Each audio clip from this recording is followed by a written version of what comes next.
Maestro, ¿cuándo va a ser eso? ¿Cuál será la señal de que todo eso está para suceder?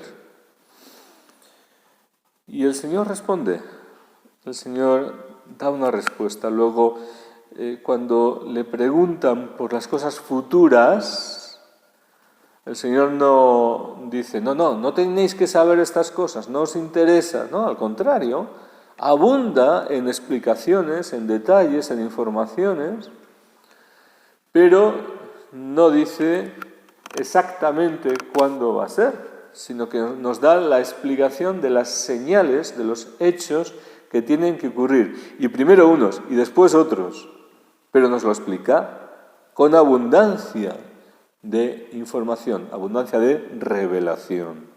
De hecho, es Él quien inicia esta conversación. O sea, es el Señor el que la motiva. Él quiere que no estemos en la ignorancia. Él quiere que conozcamos la verdad. Porque simplemente estaban hablando del templo, que era muy bonito y que bien estaba hecho. Y para ellos el templo iba a durar toda la vida. No se imaginaban que 30 y tantos años después sería destruido. Pero el Señor sí que lo sabía. Y por eso el Señor les habla de lo futuro. Pero no solo para decirles que ese templo va a durar poco tiempo, sino que la realidad que conocemos va a pasar. Que todas las cosas que pensamos que son estables, que son para siempre, no es así. Sino que el Señor tiene que hacer algo nuevo. Luego no podemos estar agarrados a lo que estamos acostumbrados a vivir, a las cosas como las conocemos, sino estar pendientes de lo que viene también, que es el Señor. Y preparar nuestras almas para lo importante, lo que no perece. De hecho, este no era el primer templo era el templo de Salomón, que ya fue destruido. Este es el templo que hizo Herodes, el segundo templo. Pero claro, ellos estaban admirados, para ellos era algo muy estable, muy firme. Y el Señor les dice que no quedará piedra sobre piedra. Entonces, ellos piensan que a lo mejor eso tiene que ver con aquella profecía que acabamos de leer también del profeta Malaquías, que habla del día del Señor. Y los profetas hablaban de este tiempo y de este día, ¿verdad? Un momento en la historia en que el Señor actuaría cambiando la historia radicalmente. Hemos escuchado al profeta Malaquías, he aquí que llega el día. Quiere decir, es una advertencia para que lo esperemos, sepamos lo que viene y vivamos la vida presente en función de lo que llega. ¿Y en qué consiste ese día? Pues en dos cosas, dice aquí. Por un lado, ardiente como un horno. Esto es hace una referencia clara, directa al fuego. Ardiente como un horno. Como un horno, ¿verdad? Pero ardiente. O sea, hay una especie de fuego, algo que abrasa, algo que consume, algo que destruye parte de lo que conocemos, ¿verdad? ¿Y para quién es destrucción? ¿O qué va a destruir? ¿Qué va a transformar? Dice, en el que todos los orgullosos y malhechores serán como paja. Ahora vemos cómo los soberbios en el mundo, como los dueños de las naciones, los poderosos, los que manejan los hilos, se creen muy seguros, ¿verdad? Creen que sus planes nadie los va a contradecir, no van a poder nadie ir contra ellos. Y en su soberbia, pero malhechores, enemigos de Dios y de los hombres, creen que tienen poder, medios, dinero, fuerza para hacer todo lo que pretenden. Pues bien, que sepan todos, muy bien, que serán como paja, que ante el Señor van a ser abrasados y consumidos y derrotados en un instante. Pero no solo estos grandes soberbios, sino todos los que con un corazón soberbio y rebelde estén luchando contra Dios. no estén sometiendo sus vidas a la verdad, no estén amando a nuestro Dios que nos ha hecho y no estén viviendo con el santo temor de Dios, que nos lleva a no querer pecar, que nos lleva a querer agradar a Dios en todo, que nos lleva a no ser malhechores, es decir, agentes del mal. Dice San Pablo que vuestros miembros, vuestro cuerpo, no sean miembros de injusticia para obrar el mal, que nuestra lengua no sea calumniadora, mentirosa, engañosa, fraudulenta, que nuestras manos no actúen para buscar nuestro interés, defraudando a los demás, de forma egoísta, de forma carnal, de forma mundana. Y esto es, tristemente, como vive gran parte de la humanidad, para sí y no para Dios. Para sí desordenadamente, porque tendríamos que vivir también para nosotros, pero en el orden de Dios, de guardar nuestra vida de todo mal y buscar y esperar la salvación, ¿verdad? Pero todos los que perseveren en el error, en el rechazo de la verdad y del bien, todos los agentes de iniquidad, todos los soberbios y rebeldes, serán como paja. Y ahora parecen muy poderosos, muy fuertes, pero todo eso va a caer. Y Dios se ríe de todos sus enemigos soberbios e insolentes. Se ríe. En su trono se sonríe, diciendo, ¿pero a dónde pensarán llegar? Por más que quieran construir una nueva Babel que llegue hasta el cielo, hasta lo hondo del abismo se hundirán. Pero no solo se ríe, sino que luego se levanta de su trono y les habla en su ira santa. Este día del Señor terrible llega. El Señor es justo, tiene paciencia y busca que todos se salven. Busca que todos nos salvemos, nos convirtamos, le necesitamos. Que todos abandonemos nuestro corazón soberbio y nuestros miembros ahora sean instrumentos para la justicia, para el bien, para ser instrumentos de Dios. Por tanto, que nuestra vida sirva para la gloria de Dios y para el bien de nuestros hermanos y para nuestro propio bien. Pero necesitamos convertirnos.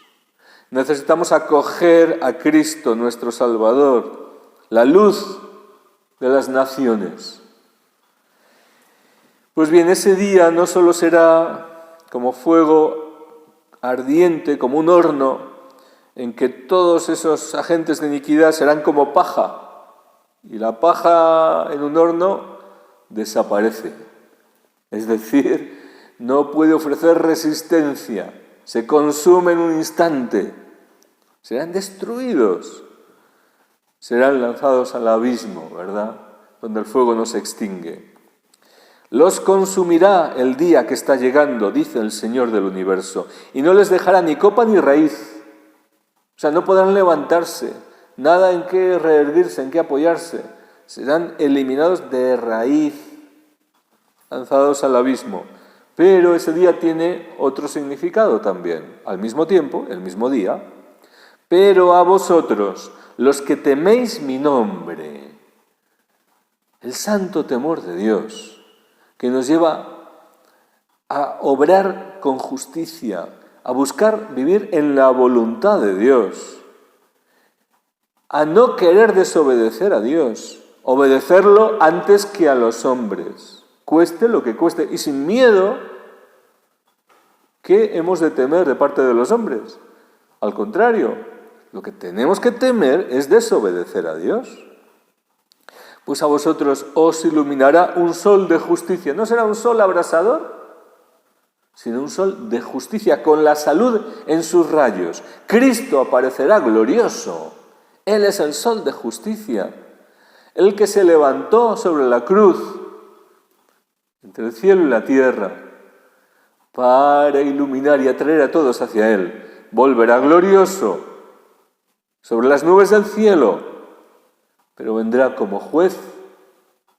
Pero para todos aquellos que hayan, con santo temor de Dios, esperado su venida, será salvación, descanso, consuelo, restauración, vida que nos comunicará en su venida con la salud en sus rayos, este sol que aparece para iluminar, para dar vida, para unirnos a Él en su reino. Por eso el Salmo nos dice, el Señor llega para regir los pueblos con rectitud, implantar la justicia, la verdad, el derecho. Retumba el mar y cuanto contiene, la tierra y cuantos la habitan. Con gozo recibamos al Señor, no con temor. El temor, sí, separados de Él. Pero no tengamos temor de su venida, al contrario, esperemos con gozo su venida, que será gloriosa si estamos unidos a Él. Que teman los agentes de iniquidad, que teman los que odian a Cristo, que teman los rebeldes, soberbios e impíos, que teman los que no se someten a Él, los que se creen en su insolencia y su soberbia, que sus normas, sus leyes, sus caminos son los que valen y los que prevalecerán. Pues bien, si el templo de Jerusalén fue destruido y no quedó piedra sobre piedra, ¿cuánto más serán destruidas las Babeles de hoy, las obras de los hombres insolentes y soberbios? No va a quedar nada de todo eso. Todo eso se va a caer abajo. Todo lo que levantan esos imperios ficticios, insolentes, van a caer por tierra. El Señor les dice, aún así, que eso no es cuando caiga el templo de Jerusalén, cuando sea destruida Jerusalén realmente, porque llegarán guerras y habrá revoluciones. Eso no es el fin. Cuidado que nadie os engañe. Es decir, tienen que pasar una serie de cosas. Y Él a lo largo de los evangelios nos va dando una serie de pistas, señales de cuándo se acerca ese día del Señor grande y terrible. Son varias las cosas que tienen que suceder todavía. Pero varias están pasando ya. Varias están pasando hoy, en nuestro tiempo, en nuestros días.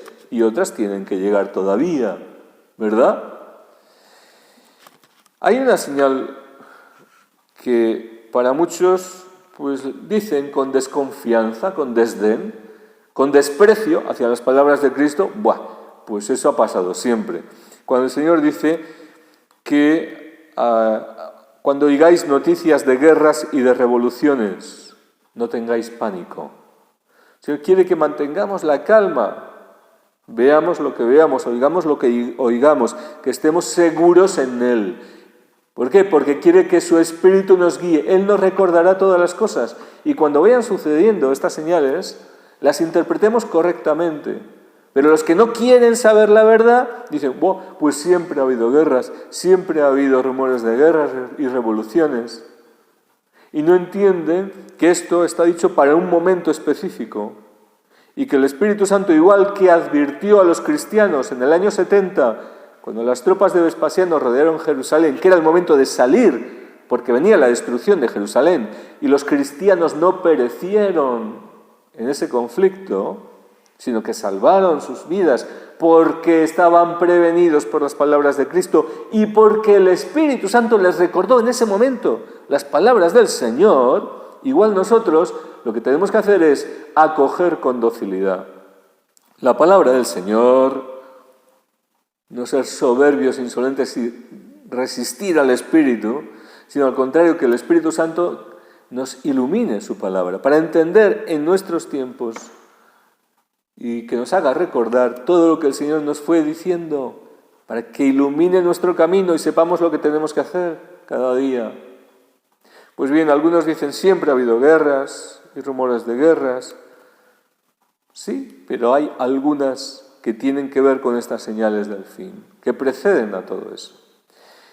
Y si analizamos la historia, nunca en toda la historia de la humanidad ha habido tantas guerras como en nuestro tiempo, pero no lo queremos ver. Nunca ha habido tantas guerras como en el siglo XX y XXI. Nunca. Entre otras cosas, porque nunca ha habido tanta codicia, tanta ambición, tanto deseo de oprimir, de explotar, de gobernar el mundo. La soberbia de los hombres ha crecido hasta niveles nunca vistos. Tanto deseo de explotar todos los tesoros, las riquezas naturales, que son una de las causas de las guerras. y se crean conflictos donde no había, para explotar los recursos, ¿verdad?, en tantas regiones de la tierra. Pero nunca ha habido conflictos de alcance mundial, y esto es lo que estamos viviendo en nuestro tiempo. Guerras que afectan a toda la humanidad, que todos estamos sujetos a esas guerras, que tienen que ver también con las leyes del mercado, porque el propio negocio de los armamentos es una de las primeras industrias hoy en el mundo. Y hay que provocar guerras necesariamente para que el negocio siga funcionando. Y para explotar los recursos, etcétera, apropiarse de terrenos, de territorios, etcétera. Pero los rumores no paran. Todos los años que hemos vivido en décadas pasadas de la Guerra Fría, donde mucha gente construía búnkeres contra bombas atómicas para refugiarse, para librarse de una guerra nuclear. Y eso parece que había pasado y ha vuelto en nuestros días. Y esto es algo que afecta a nuestro tiempo, a nuestra generación, como nunca antes en la historia de la humanidad. ¿Y acaso no estamos oyendo en nuestros días rumores continuos de guerra? En Europa, en Asia, conflictos que no entendemos por qué, pero están ahí las amenazas y la gente tiene miedo. Y el Señor dice, no tengáis pánico, no entréis en pánico, el pánico no permite pensar. El Señor quiere guiarnos y saber cómo actuar, pero que nuestras vidas están en sus manos, Él nos lo asegura, si permanecemos unidos a Él. No tengamos miedo, seamos valientes para defender la verdad y luchar en estos tiempos. ¿Por qué? Porque todos estos elementos humanos que estamos viendo que provocan conflictos no son más que la capa superficial del problema. La realidad más profunda es una realidad espiritual. Es decir, el origen de todo esto no es solo la codicia de los hombres o los juegos geoestratégicos por el gobierno del mundo, sino que por debajo y por el medio y por encima de todo esto está la lucha, la guerra entre el bien y el mal. Y la guerra, sobre todo, no es por el poder, no es por el gobierno del mundo. La guerra es por la salvación de las almas y los enemigos luchan por la condenación de las almas. Esta es la guerra en la que estamos. Y todo esto son señales y termómetros del conflicto real en el que estamos metidos, de la guerra verdadera en la que estamos metidos. Y nuestras armas son poderosas. Tenemos armas, pero no son como las del mundo. Son poderosas para luchar en estos tiempos de un conflicto creciente, de una batalla más cruda. ¿Para qué? Para arrasar las fortalezas del enemigo, los espíritus del mal que se mueven por el mundo, sembrando confusión, miedo, conflictos, divisiones, muerte,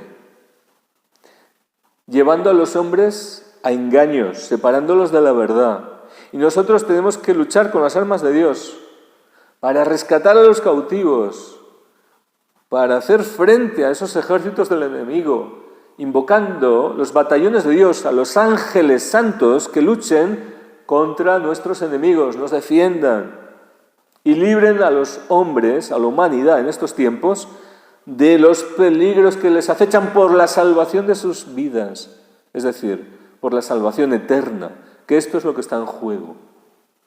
Tenemos una misión, y antes de que el Señor llegue, espera de nosotros, no que esperemos hasta cuándo, no sabemos, sino que estemos atentos, viviendo de forma consciente estos tiempos difíciles que nos ha tocado vivir, pero con moral de victoria, luchando, colaborando con el Señor en todas las batallas que hay en estos tiempos, hasta que Él venga con su recompensa, el justo juez, trayendo el triunfo final sobre todos sus enemigos.